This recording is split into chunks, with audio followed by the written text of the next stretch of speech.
Pengurusan kes sita barang Najib Rosmah 4 Mei ini.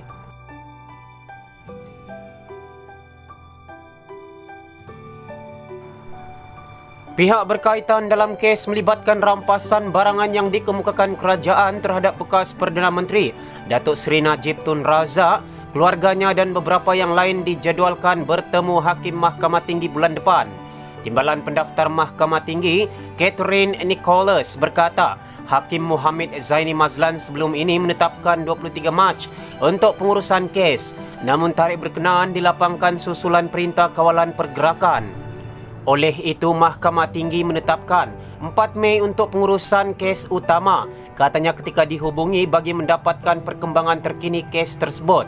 Pada 7 Mei 2019, kerajaan melalui pihak pendakwaan memfailkan notis usul berhubung pelucutan hak terhadap ratusan barangan termasuk beg tangan, pelbagai jenama, jam tangan, beberapa hartanah, aset dan 27 buah kenderaan yang dirampas daripada Najib, isterinya Datin Seri Rosmah Mansor, 3 anak mereka dan 13 individu, serta syarikat. Suruhanjaya Pencegahan Rasuah Malaysia SPRM merampas barangan berkenaan pada 17 Mei, 11 Jun dan 2 Ogos 2018 yang didakwa mempunyai kaitan dengan skandal dana 1MDB, One Malaysia Development Berhad. Pada 3 Februari lalu, Muhammad Zaini membenarkan permohonan oleh Najib, Rosmah dan anak perempuan mereka, Noriana Najwa, memeriksa secara fizikal barang yang disimpan di peti besi di Bank Negara Malaysia BNM. Muhammad Zaini memerintahkan pendakwa raya membenarkan Najib dan ahli keluarganya memeriksa secara fizikal barang berkenaan dan memutuskan bahawa mereka perlu diberi peluang untuk memeriksa barang yang dirampas itu. Pada 22 Februari lalu, mereka ke BNM dan melakukan pemeriksaan berkenaan lebih 3 jam. Najib memfailkan notis usul pada 18 Julai 2019 atas alasan sebahagian daripada kandungan kotak-kotak, beg serta bekas simpanan yang menjadi sebahagian daripada harta alih yang dirampas telah dikeluarkan daripada bungkusan asalnya dan ia menyebabkan kekeliruan bagi membuat pengecaman terhadap harta alih berkenaan. Rosmah dan Noriana Najwa juga mengemukakan permohonan sama pada 19 Julai bagi mendapatkan butiran lengkap dan memeriksa barangan yang disita. Antara barangan yang dinyatakan dalam kedua-dua notis tersebut ialah 315 beg tangan pelbagai jenama, 14 utas jam tangan dan 27 pasang kasut pelbagai jenama serta wang tunai pelbagai mata wang asing, antaranya wang tunai RM537,000, pound sterling 2,700, rupiah Sri Lanka 2,870,000, wang lama ringgit Malaysia RM187,750 dan pound sterling 320,500. Sumber dari bernama. Sementara itu, dalam perkembangan lain, PKP dilanjutkan 2 minggu lagi. Perkara itu diumumkan Perdana Menteri Muhyiddin Yassin dalam perutusan khas yang disiarkan secara langsung semalam.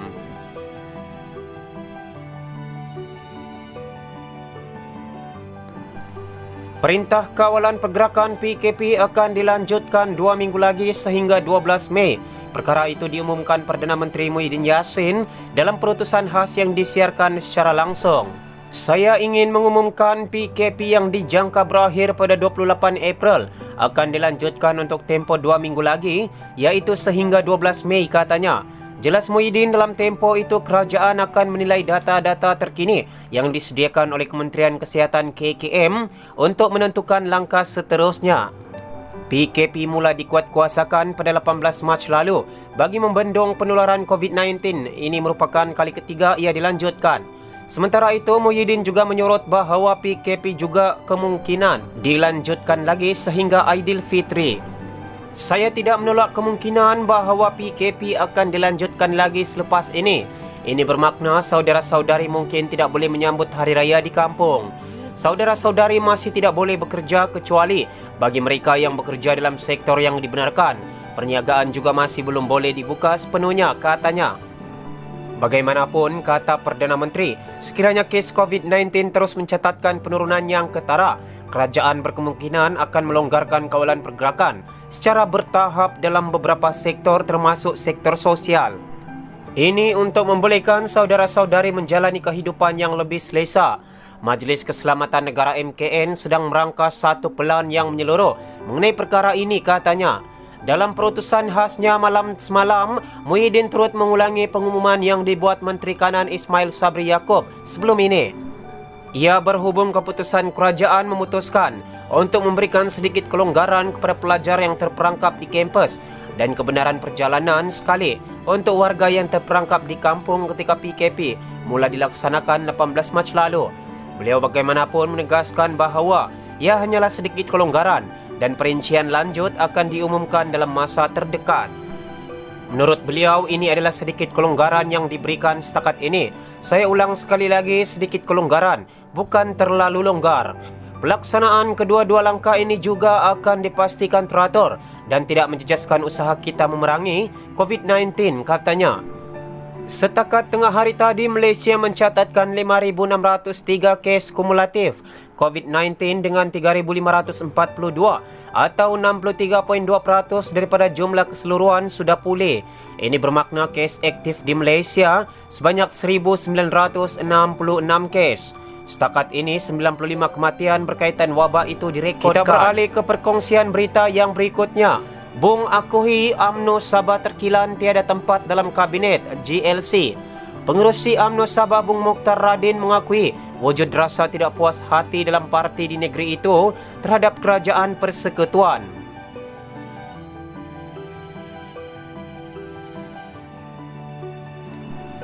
Bung Mokhtar Radin mengakui wujud rasa tidak puas hati dalam parti di negeri itu terhadap kerajaan persekutuan berikutan tidak mendapat tempat dalam barisan kabinet. UMNO Sabah sehingga hari ini masih stabil, walaupun ada orang kata ada sedikit gelombang sejak penubuhan PN, Perikatan Nasional. Sebab gelombang ini wujud kerana pemimpin-pemimpin UMNO di Sabah rasa terkilan apabila tidak seorang pun di kalangan dua wakil rakyat terpilih dalam barisan kabinet kerajaan Perikatan Nasional. Demikian juga GLC, syarikat berkaitan kerajaan. UMNO Sabah tercicir. Ada di antara pemimpin kita marah dengan PM, katanya dalam wawancara khas anjuran penerangan UMNO Malaysia malam ini. Program yang disiarkan secara langsung menerusi Facebook itu dikendalikan oleh Dr. Nur Azizan Abdul Majid sebagai moderator. Menurut Bung, beliau akan berjumpa Perdana Menteri Muhyiddin Yassin untuk menjelaskan pendirian Sabah yang melihat berlaku ketidakadilan dalam agihan jawatan. Sebab itu bukan marah, tetapi kita nak bagi keseimbangan untuk berhadapan dalam PRU15, katanya. Pada 17 April lalu tersebar sepucuk surat ditandatangani Presiden UMNO Dr. Ahmad Zahid Hamidi yang menuntut agar beberapa pemimpin parti itu dari Sabah diberi jawatan dalam kerajaan Muhyiddin Yassin. Surat itu antara lain meminta Bung Mokhtar dilantik sebagai pengerusi Jabatan Pembangunan Persekutuan Sabah, meskipun setengah pihak menganggap surat Zahid itu adalah amalan yang lazim. Ada yang beranggapan ia sebagai campur tangan, malah pembulian terhadap Muhyiddin. Sabah kini ditakbir oleh Warisan yang menyokong Pakatan Harapan PH. Warisan tiada pengalaman tangani COVID-19. Sementara itu menjawab satu soalan berhubung prestasi kerajaan negeri Sabah dalam menangani COVID-19, Bung berkata, terdapat beberapa kelemahan dari sudut penyelarasan. Memang ada komitmen yang tinggi daripada kerajaan Warisan negeri Sabah membantu dan menangani COVID-19. Bagaimanapun katanya, seluruh dunia sedang menghadapi krisis ini dan Warisan tidak mempunyai pengalaman menanganinya. Mungkin niat itu baik, tapi penyelarasan dan penyampaian tidak baik. Saya juga lihat bahawa banyak kelemahan di samping hasrat membantu itu. Mungkin kurang ikhlas dan tidak telus di peringkat bawahan.